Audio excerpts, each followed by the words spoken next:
Tanguy. Tanguy is the name of the artist who made this in 1977.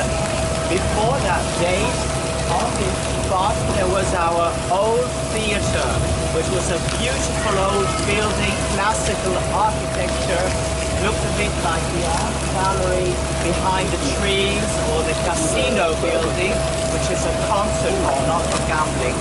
Oh, demolished.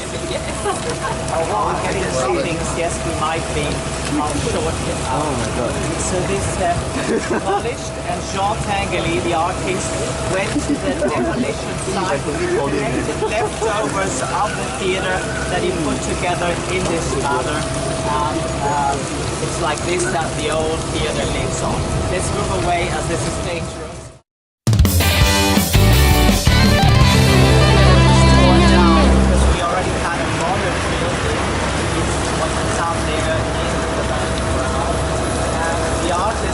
Jean Tanguy, you must know that he's one of the most popular Swiss artists of the 20th century. There's a fountain very similar to this in Paris, next to the Centre Pompidou, which is a museum that looks like a factory from the outside. And that was also Jean Tanguy. And with him you often find the movement, and he likes to play with water. And when it gets cold, like in winter, the movement stops, but the water continues running, and so the water freezes around these objects, and we get ice sculptures. And this Jean Tanguy, the artist, would be quite happy about this. He already passed away over 20 years ago, but we see that his work of art is continuing his act of creation with these ice sculptures. All right, so much for this. And now let's plunge into history, and please only history, let's not fall into the basin this way. The fortification wall of the 13th century, as this isn't very much, let's use a map to illustrate the situation. So this is a leftover of the fortification wall.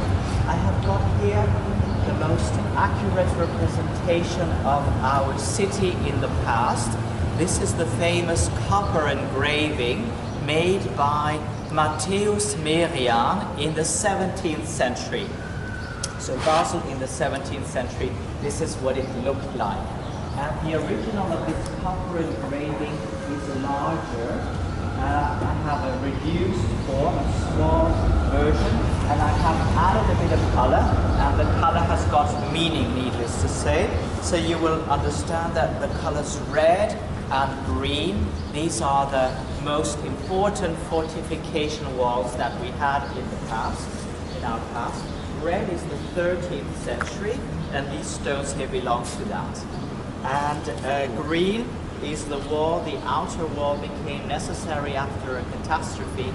And if we say Basel and catastrophe in one sentence, it doesn't always mean that our football club has lost against Zurich, though that would be a catastrophe. Just to illustrate the point, it's a city crazy about football. We are the national champions for the 5th time in a row, and Zurich is the arch rival, and we close this bracket.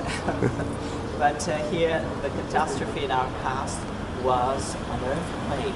The city of Basel was destroyed by an earthquake in 1356. This natural catastrophe, however, didn't cause many victims. Surprisingly, it was only just about 100 people, set against 10,000, the total population in those days. So the city was destroyed, but it was also soon rebuilt. This is also an evidence that there were only a few victims, and before reconstructing the city, they decided to include the suburbs that I have marked here in the yellow color. They existed before this catastrophe, they were included, and therefore the outer wall is larger than the inner circle, the one built after the earthquake towards the end of the 14th century. And also, you might be a little bit puzzled about this city, because I'm sure you have seen a map of our city before, and here's one current day map, and it looks a little bit upside down, doesn't it? Well, in my old map, it's the bottom is north, top is south. Reverse to what we are used to, but if I turn it around, it's practically the same thing. And in this modern day, present day map, the dark area, usually it's a little bit dark in here, a little bit darker shade of gray. This is the historic center, and this is the part of town that we shall visit. Maybe you are interested where your barracks are, or the venue where you perform, and this is just going across the old historic bridge in so-called Klein Basel. It's around here, the barracks. The buildings are not that old. By this, by saying, I mean it's the sometime in the 20th century, would you say that? It's not so old. But this part of town, it's called Klein Basel, and Klein Basel means Little Basel. And you can see why it's called that. It's the smaller part of the city, and this part of town was only founded after this bridge was built in the 13th century. In those days when this bridge was built, it was one of the very few bridges existing altogether over the river Rhine, and such a rare bridge was precious. In order to protect it, the other side of the city was founded, so it's out of strategic considerations. One last color and then we move on. We have got this blue color, and blue is often water, right? Not our moon, not today, not with this beautiful weather. So blue is water, and there is apart from the river Rhine that you see on the map, there's another one, another brook flowing through the city. We shall cross it here and there, but you won't see much of this river because today it is covered up, it is canalized. It continues running, but underneath the surface. And this river, called Birsig, is responsible for the topography. You will realize that visiting Basel, we go up, we go down, and it's we haven't got mountains here. Basel is very different. No mountains, no lake, but we have this valley situation shaped by the river Birsig. Right, we are standing here, right next to the red wall, and we are entering the oldest part of town. We shall stay here for the rest of the tour. We want to finish towards 12 o'clock. And we'd like to give you the basics of what this city is all about. And if you have questions, feel free to ask. This isn't school or prison or any such institution. You know what I mean? We want to make it as relaxed as possible. Here's our next point of interest, Barfuß of Kirche. The word Barfuß is like in English barefoot. And who would walk around without shoes in the past? It's a religious order. Maybe you have guessed that you wanted to say something. Barfuß, a religious order who live modestly in poverty, and this is the Franciscans. This is their former monastic church, and the fact that it is no longer belonging to a monastery, this is to do with an important event that we had in our past, and this is the Reformation. I don't know how familiar you are with Christian religion. Today we have Catholic and Protestant, simplifying things radically. And before the Reformation took place in the 16th century, there was only one Christian church for everybody. But then there were things going wrong in church, and this started a protest movement that moved away from the Catholic Church, and this is called the Reformation. And with the Reformation, you do not have monasteries or convents anymore. So with that event, the 10 convents and monasteries that we have to close down. Many of the churches belonging to such institutions are still around, and they are used today either as regular churches or as museums. That's the case for this particular monastic church. Today, it's the Museum for the History of Basel. I'd like to take you inside as the door is open. The entrance area is open to the public. Let's go inside.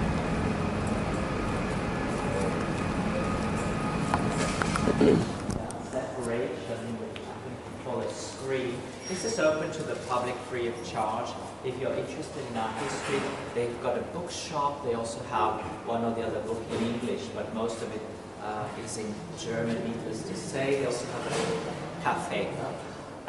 This is only one of our 30 museums that we have. Basel is a city of museums. 30 museums for a city of the size of ours, with barely 200,000 people living in it, less than 200,000. It's considerable, isn't it? So we are not the typical Swiss city. We haven't got any mountains near here. It's not a skiing resort. No lake, but museums as much as there is sand in the sea, or almost. This is a common German saying, and there's many of them. And if you are interested in our museums, do you know what it means? Have you guessed? This black symbol set against the white background looks a bit like an umbrella, doesn't it? But it's not an umbrella in our flag, in our coat of arms. This is the bishop's crook. You know that in Basel, before the Reformation, we used to have a bishop. And the Bishop of Basel was more than just a man of faith. This was the worldly ruler at the same time. So we have state power. He was the governor over the city and the surroundings. So state power and church authority united in his person. With the Reformation, you don't have bishops anymore. So he was chased away, and the power was taken away from this bishop. And this is what the symbol represents. It's a bit like, what's the word in English? Bless you. A scepter. Scepter, do you understand this? Like a king, an emperor has got a scepter, and it's a symbol of power. And this is the same, but for this prince bishop. So he's no longer here, but we take the power away from him. The power remains in the hands of the city dwellers, of the burghers. And we are going to visit the former church of this bishop. Let's go this way. Which belongs to our town hall. This is where we are going. And this street here leads to Market Square, where we have our town hall, our city hall. And we're not taking this direct road, which is full of shops. If you want to go shopping, you can do that after the tour. We don't have time, so you have an excuse. And it's also a good thing that we've talked about the topography, the valley situation, because here on this street, this also reflects the level of prices. You've understood, the further up you go, the more you enter the world of luxury. So the luxury boutiques you will find up here, it's a trend, it's a coincidence. A trend that we have seen in these last few 5 or 10, 7 years, it's not that long. Further down, it's the more regular shops, department stores, where you can get your chocolate waffles, that's what you want. And we could, yes, yes indeed, a brand new Apple store. I haven't seen it yet. It was 1 or 2 weeks ago. 2 weeks already. So we don't. Let's carry on. This leads us to the cathedral.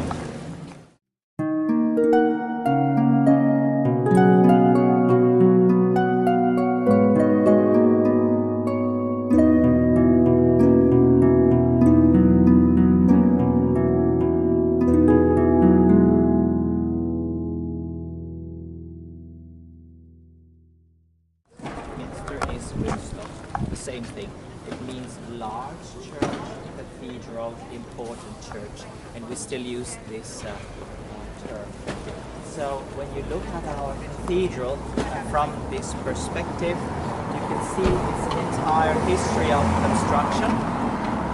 It took 500 years to build the church the way you see it today. Yes, 500 years is a long time, isn't it? And you know, we in Switzerland are known to be a little bit slower getting things done. But this is not the reason. We had various catastrophes. You see that the church has got 2 towers, and the one closer to us is called St. George's Tower, because you have a representation, the statue, the knight on the horse killing the dragon. This is Saint George, and the dragon in Europe is the symbol of evil. In Asia, not. In Asia, it's good luck. You wouldn't kill good luck. You keep good luck. So this is Saint George killing the dragon, therefore Saint George's spire, Saint George's tower. And we're not so much interested in him, but in the white stones behind him. The white-colored stones, this dates from the 11th century. This is still original from the 11th century. This church from the 11th century was destroyed by what? We don't know for sure. Possibly a fire blaze. We don't know for sure. The church was destroyed. It was rebuilt in the 12th century. And chiefly this is what we have in its core. It still is this 12th century church. And that was damaged by the catastrophe that you already know of. This thing about the earthquake. The earthquake destroyed the upper parts. And the upper parts being the towers, the ceiling, these things were rebuilt after the earthquake in the 14th and 15th century. So this is the oldest bit here. The youngest bit is the tip of the tower of St. Martin's spire, the tower a bit further away from us. There's a statue representing St. Martin by the door, by the tower. That's also the entrance into the church. And now I'd like to go inside with you. Shall we do that?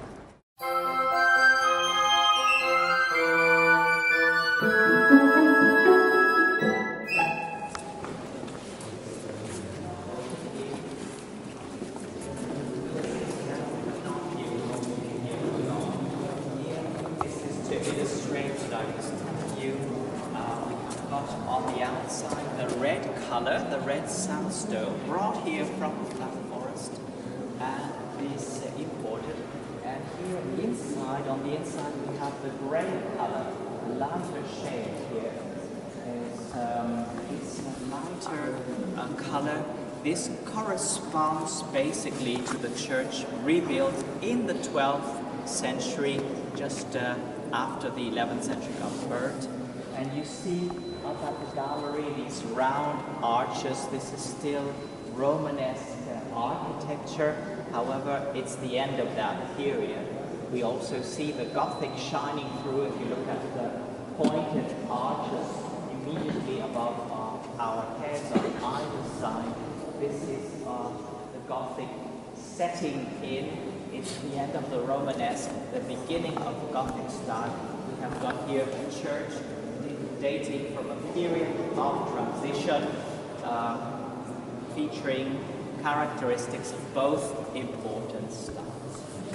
And then with the earthquake, the ceiling, the choir, the towers, these things crumbled and were rebuilt after that.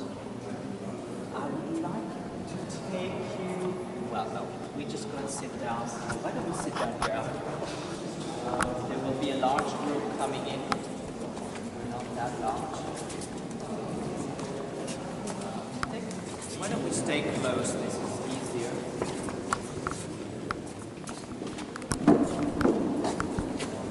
Have a good look.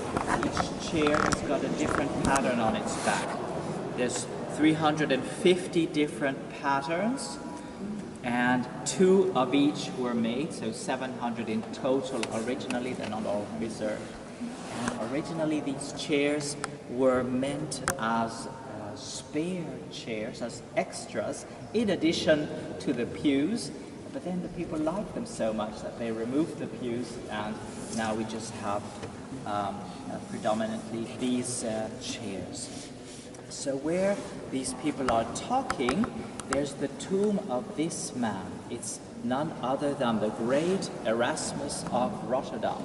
Who is this man? I've mentioned the Reformation a couple of times.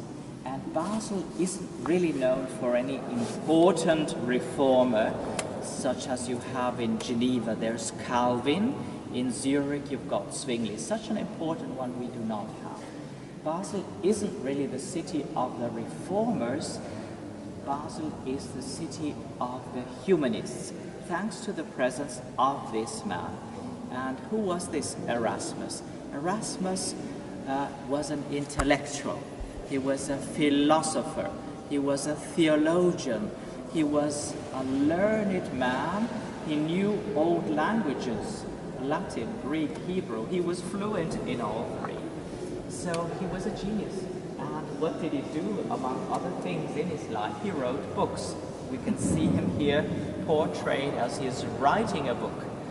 And the works that he wrote, the books that he had made, he didn't want to keep that knowledge just to himself. He wanted people to be able to read his works, so he needed the printers. And Basel, our city here, in the 16th century, was one of the early centers for book printing. We didn't invent this. In Europe, this was Gutenberg. And we don't know if there's any relationship with China. Did he have knowledge of Chinese printing? Because China was first. But after Gutenberg, Basel figures among the 10 earliest cities in Europe where books could be printed.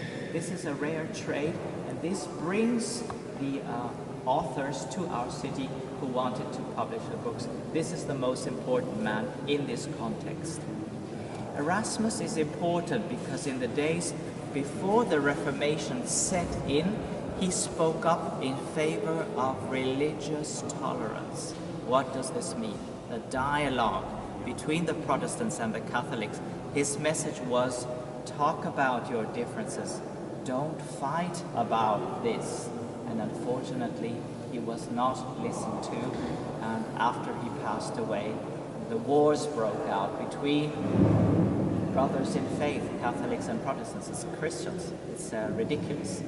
And but he was an early, how shall I say, spokesman in favor of tolerance, of the dialogue. He's a peace-loving man. You should have listened to him. He disagreed with the Reformation. When that happened, he left. He went to Freiburg. Are you going to Freiburg? The parade? Yesterday. You were there yesterday. Were you offered a tour there? No. Where we did, we walked 2 kilometers. It's a beautiful city, isn't it? Did you like it? You didn't have much chance to look. When you're parading, you just have to march, right? But it is a beautiful city. If you have a chance of going again, it's just 1 hour away from here. You can take the regional train. That's the most economical. And that's where he went when Basel had become Protestant, because that had remained Catholic, but he didn't quite like it there. After 6 years he returns, and after his return he got ill, was taken ill, and that he passed away, and that's why he's buried here. So, and maybe I just show you the place where he is buried. I ask you because when you go to Freiburg and you do a tour, the guides are very proud to show their guests this spot where he lived, the various residences. So let's go see him. And once he has passed away, his birth date is not known. That's why it is missing here. But it is believed that he turned about 65, around that age he was when he passed away. It's here underneath the pavement that he is buried. This is Erasmus. That's it. And now we leave the church and we want to go to the so-called cloister right next door. It's very beautiful. I hope you will like it.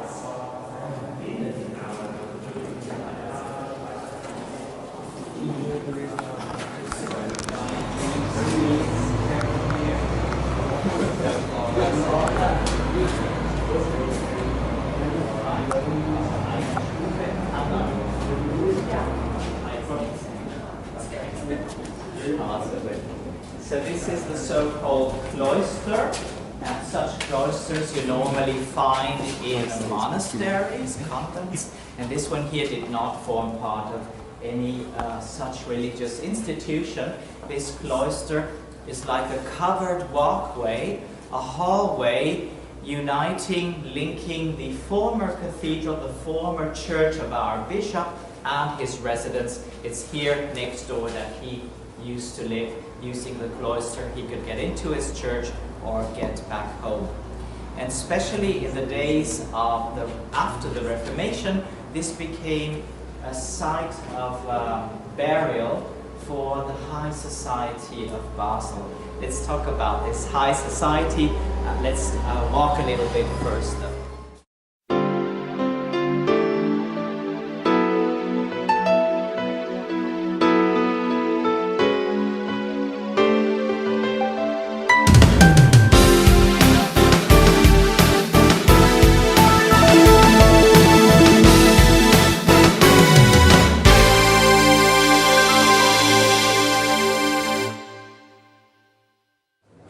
It's not totally wrong, but it's not totally correct either. So we have this window, this rose with the star with 6 points. Let's put it that way. And many people think, this is a Star of David, a symbol of Judaism, and they wonder maybe the cathedral was a synagogue sometime in the past. And the answer is definitely no. And this star is not a strictly Jewish symbol. And often in the past, these stained glass windows, they were offered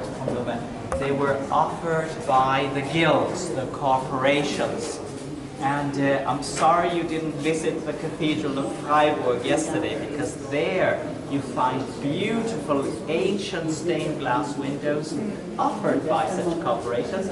So you have one window that was offered by the shoemakers, and you find the drawing of a boot somewhere on the stained glass window. And then you look at the other ones, the bakers donated it, so you find a pretzel. You see another one, the tailors, a pair of scissors. And indeed, it was the corporations who donated means to have such windows put up. And one profession may have been the stonemason. Stonemasons, this is the profession that creates stones like these, work on stones to make buildings. Stonemasons. Do you get the message? Yes. They have this symbol in their coat of arms. And the other guild is what you say is the brewers. Yeah.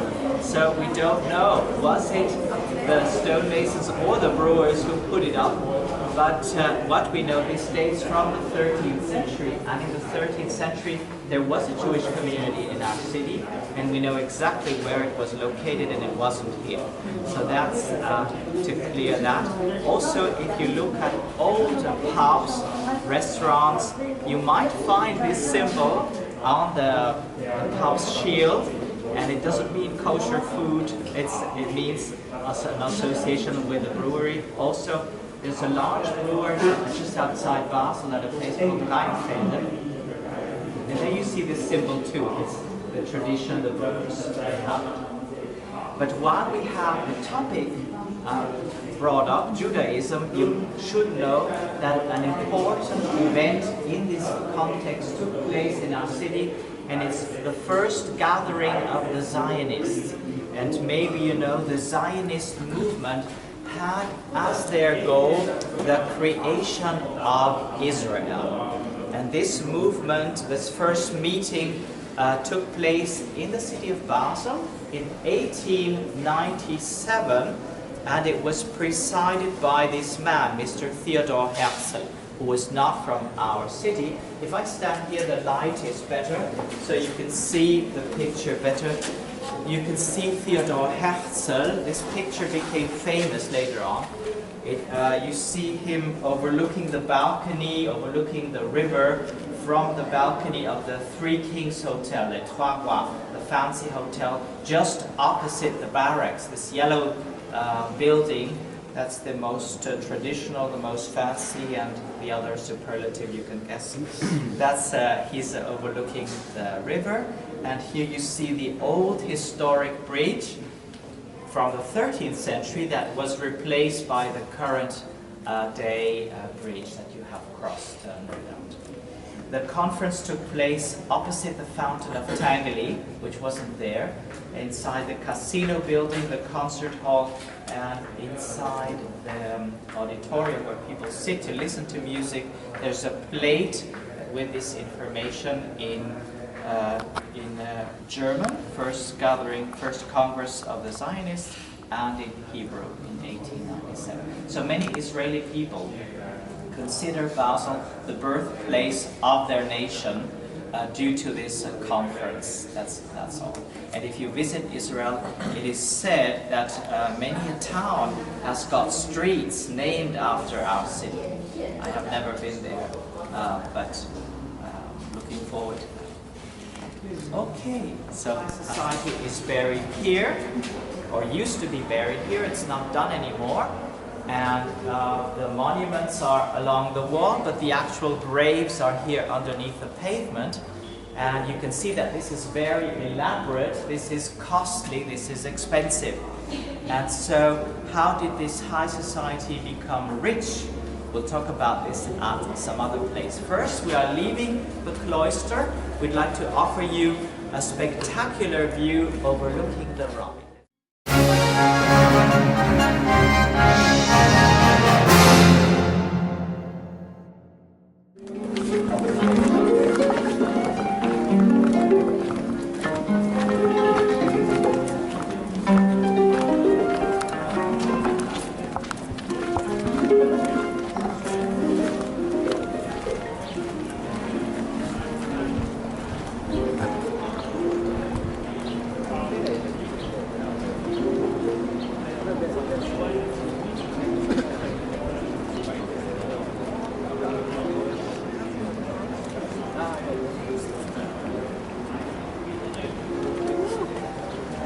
Sorry, it's a little bit dirty. It won't stay long though. Yeah. So here, seeing or enjoying the view from this spot is really a must when you are visiting Basel. I've been saying Basel all along. That's the way you say it in German. The British people tend to call our city Bâle. So it's all right. No need to change. Bâle is the French name, and the British use this pronunciation, the French pronunciation. It's somewhat more chic to say Bâle, so if you've been saying that all along, no need to change. We have the view, and this is not only attractive, we hope you like it, it's also like a summary of what this city is all about. You have the river Rhine here making its characteristic loop coming from the east, turning where our city is located, and then the river leaves both our city and our country. From here onwards, it only flows northbound. Navigation on the Rhine begins here and ends here, so you can go without interruption to the North Sea, to the Netherlands. Also, we have rather high levels now.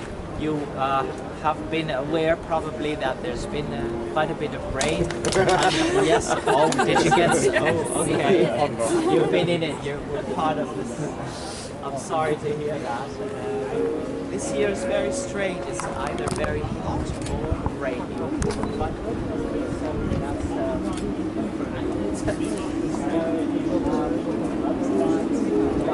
the city located on 3 countries border.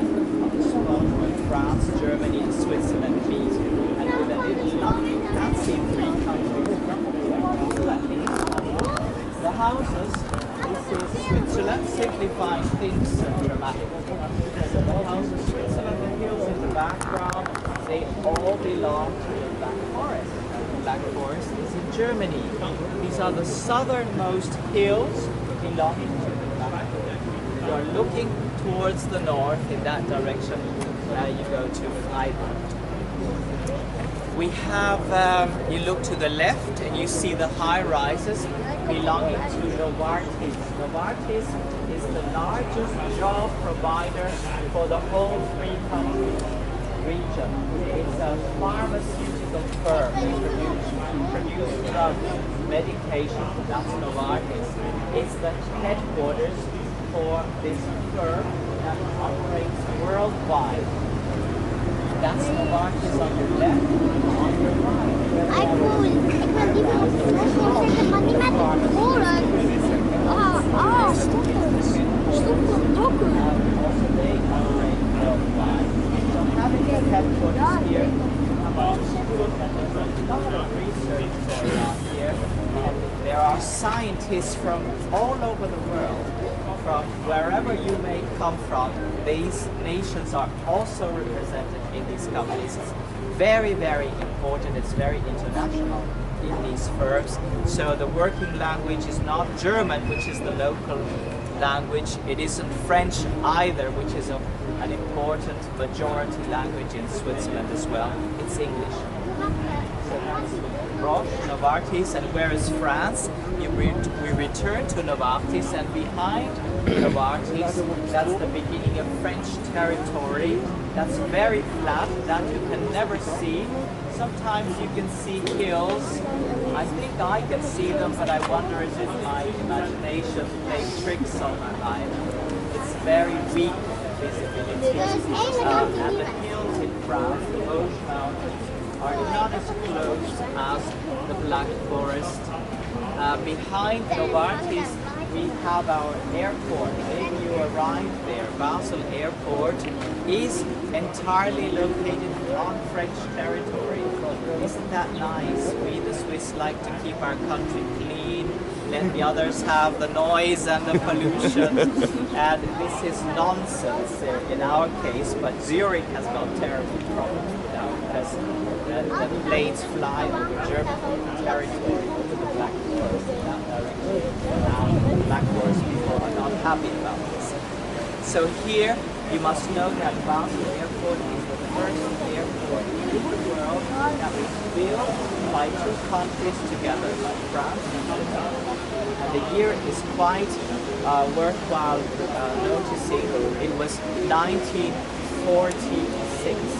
So that's 1 year after the end of the Second World War. And we mentioned the airport as an excellent example for the very good cooperation that we have in these three countries region. There's a lot of commuters here, people who live in France, who live in Germany, and who work in our city and go back home. They have a special permit. 68,000 people do this every day, go across the border for working purposes. So you see, this is a highly esteemed workforce. I wouldn't know where our economy would be without their invaluable help. And this phenomenon has existed from times immemorable, before the European Union even existed. So even if Switzerland does not belong to the Union, crossing the borders every day. Yeah. So, have you noticed the ferry boat going across? It has now arrived at where we are now. This ferry boat beyond the tree is a very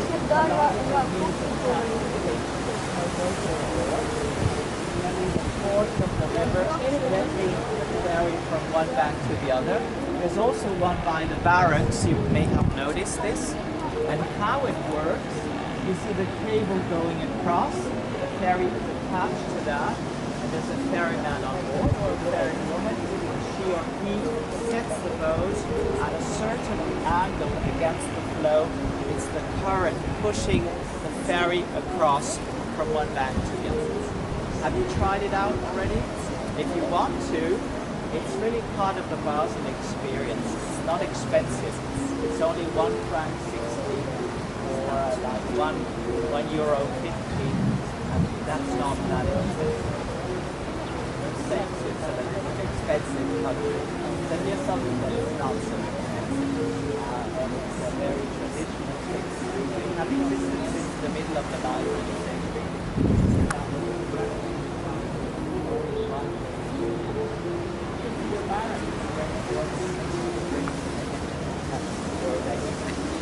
Alright, you should move on. Yes, the Rhine Falls. Yes, the Rhine Falls are going towards the east. And Water came from Rhine. beg your pardon? The water came from the Rhine. Oh yes, yes. Let me show you on the map. It's 100 kilometers from here. Do you want to go there? I went. Ah, you have been. So I was thinking. Did all of you go? No. No? Now let me see. I should have a map. Switzerland. Where's this? It's 100 kilometers away from here. So if you look at the map here, this is Switzerland, almost all of the country. We are here, and the Rhine Falls are in Schaffhausen. So the river Rhine has got its source up here at the Alps, where the Gotthard Pass is, and the river flows first eastbound in this direction, and then it flows northbound to the Lake of Constance, and from here it flows westbound, and from Basel onwards it's only flowing towards the north. Schaffhausen is only 100 kilometers away. Still it takes 2 hours to get there because there is no motorway, no direct motorway. There's only one going to Zurich, and that is definitely the road to avoid, not because we don't like Zurich and they don't like us, they do, but they don't know. So the point is, Zurich is heavy traffic and you may get stuck in the jam. So the route along the river is really very scenic, and if you want to go. And the waterfalls, however, this is not Niagara Falls. Okay? No. It's only 23 meters. It's spectacular now because there's been so much rain. I don't have a picture, but it's not Niagara. Definitely yes. not. I say it's not one of the world that was made it was, but the Reformation, a Catholic movement against the Reformation, against Protestantism. This was very strong. Many people left the old world and went to America. Well, we got people from America. And if you didn't want to leave the old world, you stayed in Europe, but you moved to a Protestant area. That's the context. So we get refugees from France, from Germany, from the Netherlands, from Italy. And these Protestant refugees, they bring new industries to our city. And one of them, one of these industries gives birth to chemical and pharmaceutical industry. Which one was it? It was the silk trade. Here in Basel, they specialized in silk ribbons. And here I am wearing a ribbon, and so are many of you. Ribbons, this is what we are interested in. Mine is not made of silk. I don't know about yours, but this is the article that we are interested in.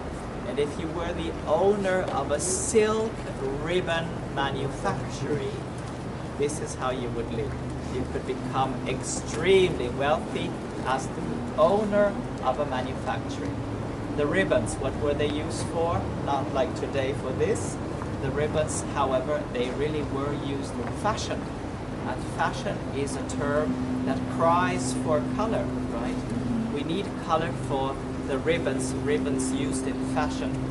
A fashion without color is not interesting, it is boring, it is dull. So we needed the dyes, the color for the silk, and it's with the production of color for silk that everything begins.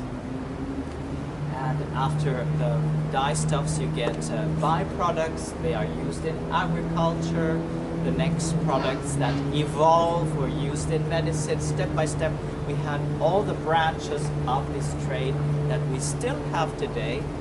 And the most successful one is the pharmaceutical field, the production of medicine, of medication. And all of these branches are here except for the ribbons. Nobody wants these ribbons anymore. Fashion moves away from the ribbons already in the beginning of the 20th century. So there's no manufacturer living in here anymore. And here today we have got offices of public administration because our town hall is very close. So public affairs in here, no one living. I'm taking you to that's Market Square.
Afternoon and at weekends it will get busier even, especially if you got tomorrow afternoon at the parade. And I have a feeling you walk past this town hall is Market Square.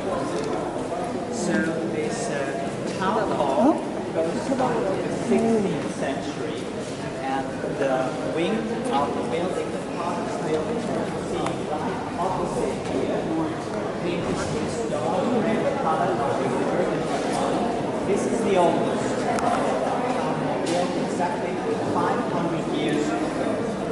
And the occasion that this was built was the fact that Basel had become a part of Switzerland. Basel entered the Swiss Confederation in 1501, and out of joy and pride of having become Swiss, a new town hall was built. The middle bit over the open hall, this open space, that's the original. The rest came afterwards, and the other parts, the other wings, were built in a manner that it would match with the old original. And the statues here, they are here because of the Jubilee. This year, it's exactly 500 years since the old building was completed, since it was finished. And it's our mayor, Mr. Guy Morin, who wanted these sculptures specifically for this Jubilee. These works of art, these two objects were made by Thomas Schütte, a German artist, and this is called United Enemies. And our mayor is of the opinion that these statues represent exactly what is going on in this town hall. You have political opponents that must come to a conclusion, to a decision together, whether they like it or not. That's why they are tied together, and they don't look all too happy if you look at the faces. Thomas Schütte, United Enemies. When the Jubilee is over in August, not too long from now, these will be removed by helicopter.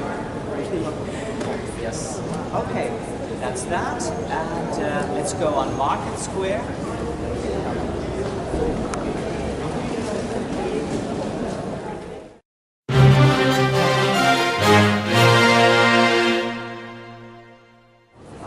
Yeah, I would like to look back and to look at the main facade of our town hall. This is one of the monuments, the landmarks to visit when in our city.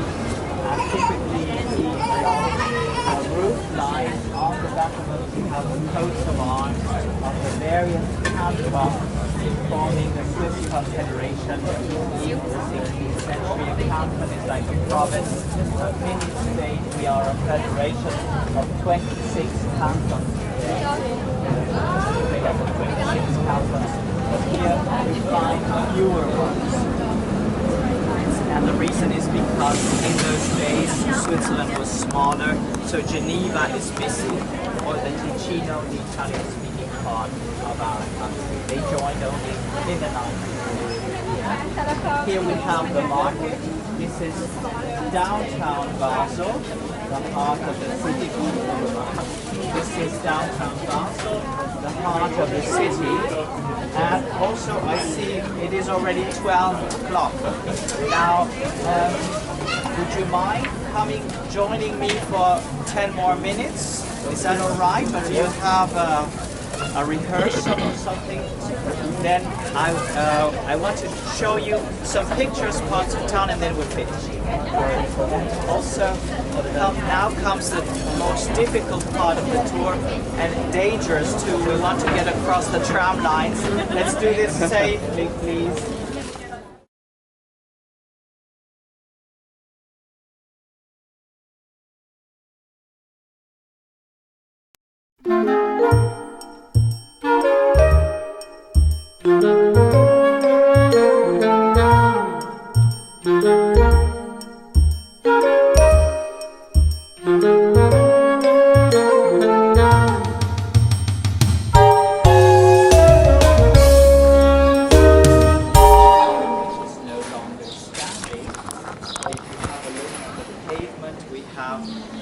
Cobblestones, they form a line, and the line gives you an idea of the dimensions of this chapel when it was standing.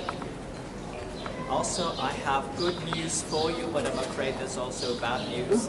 We have just got across this river that I told you about, the river Bersig, this little brook.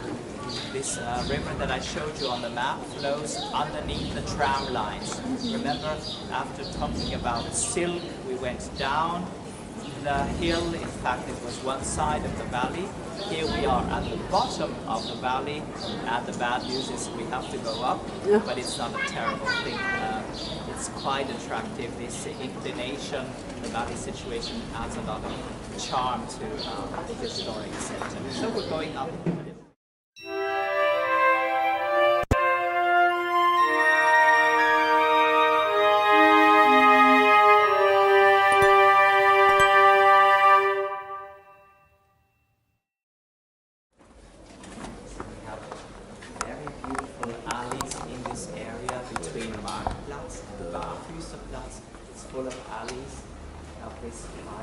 This one here is called Imbergässlein.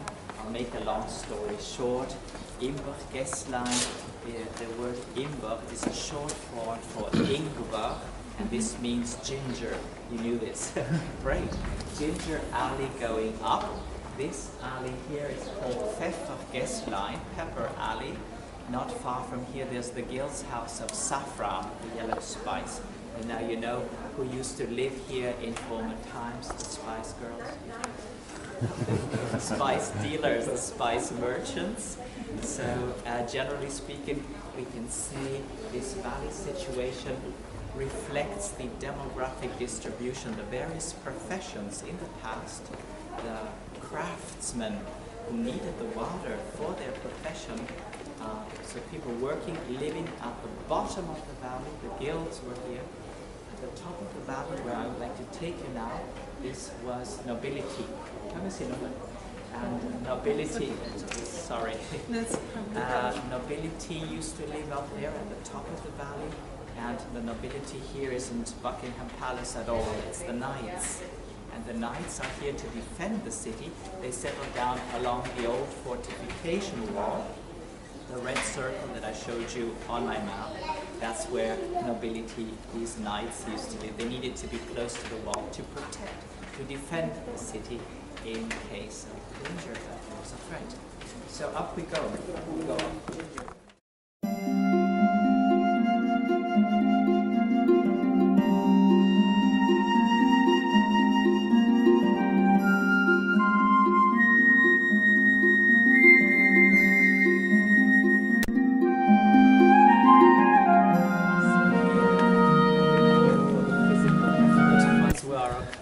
Turn around and you have the view of one of the most attractive alleys in town, this ginger alley in Basel, with the tower of our town hall and also the house shield on the right with the bishop's symbol.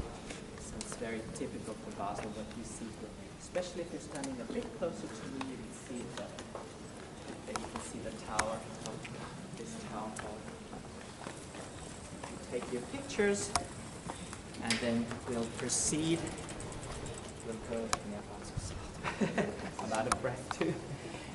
I'll take you back down to Market Square for you to find your orientation, and we'll take a different, attractive alley, very different. We go down Schwalenbach.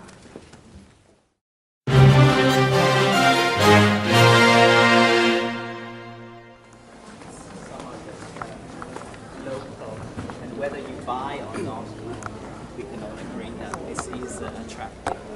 So this will take us back down to Markt Square, and there you'll have your orientation, so you know which tram to take back home. Let's go down here.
Visit our city. We hope you have enjoyed the tour, enjoyed our city. You may have questions, I'll be happy to answer them if I can.